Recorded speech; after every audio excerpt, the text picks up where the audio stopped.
Debbie's hobbling around because I went to jazzercise. I am very pleased to introduce Brad to you. This is his speech number 4, and the title is Insights, Observations of a Former Hotel Manager. Brad has worked in a number of locations around the country. He's worked in Colorado, California, Oregon, Mississippi, North Carolina. He's worked for top hotels like Hilton, Doubletree, Radisson, Holiday Inn, independent hotels. So he has a lot of experience behind him. He's a turnaround specialist, turning poor performing hotels into successful hotels. And his guest satisfaction scores raised up to 98% or better on a scale of 100% or less. So he has a lot of experience behind him in what he's going to speak on today. According to speech number 4, Brad is to use words and arrangements of words that effectively communicate his message to you. He should select clear, accurate, descriptive, and short words and choose verbs that convey activity or action. Sentence and paragraph construction should be simple and short. He should use rhetorical devices, avoid jargon and unnecessary words, and use proper grammar. So basically this entire speech, regardless of the topic he chose, is the grammar and the succinctness of what he is going to convey to you. And with that, I would like to welcome Brad. Thank you, Debbie. My pleasure. Baron Hilton was once asked if he had any advice for the traveling public. And he said, the shower curtain belongs inside the shower.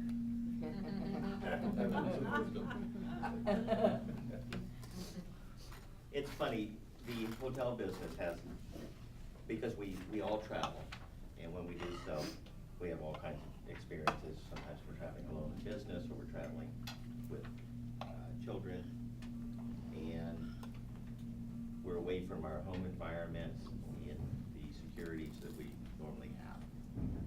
So a lot of incidents and things happen on the road that you don't anticipate. The emergency medical conditions and things like this. So it's really critical that hotels be well prepared to accommodate your needs, whatever they are. A big part of my career has been taking troubled properties and turning them to be both profitable properties, but more importantly, really successful properties, and setting them, staging them for success going forward in the future. Because of that, a lot of my tenure is relatively short, and then I move on to a new assignment, a new project.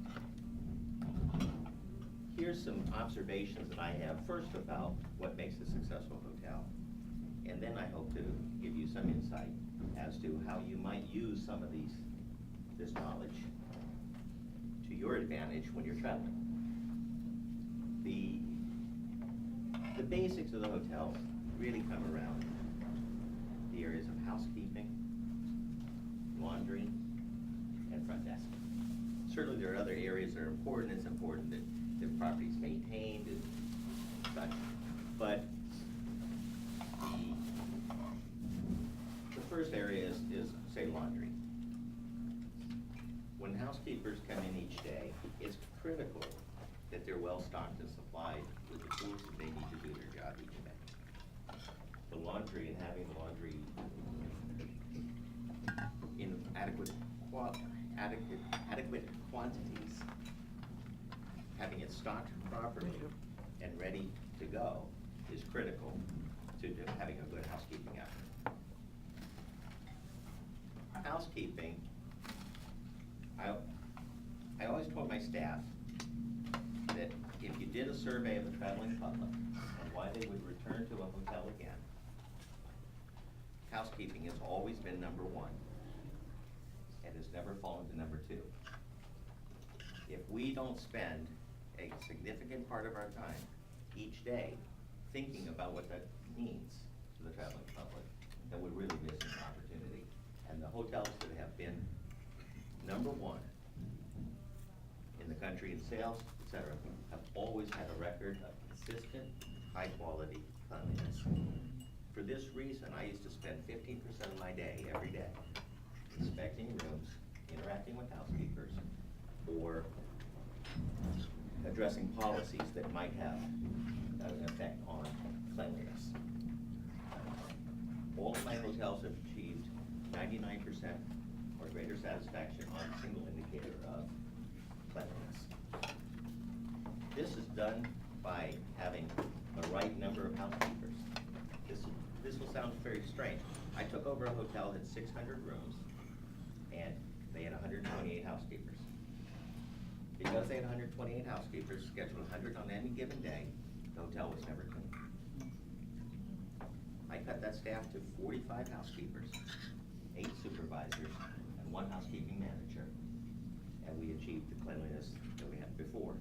Because it's critical that people do a certain number of rooms each day, develop a stamina for the work, and you don't get that when you're doing 6 or 7 rooms, and you're distracted by interacting with fellow coworkers.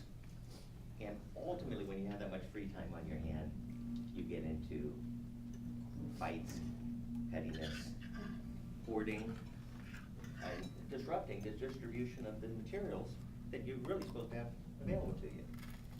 One of the funny observations that I have is that if I mandated people push a cart around with 250 pounds worth of items on it, they would have, if I was in a union environment, they would have me before the union, or they would have a complaint to corporate.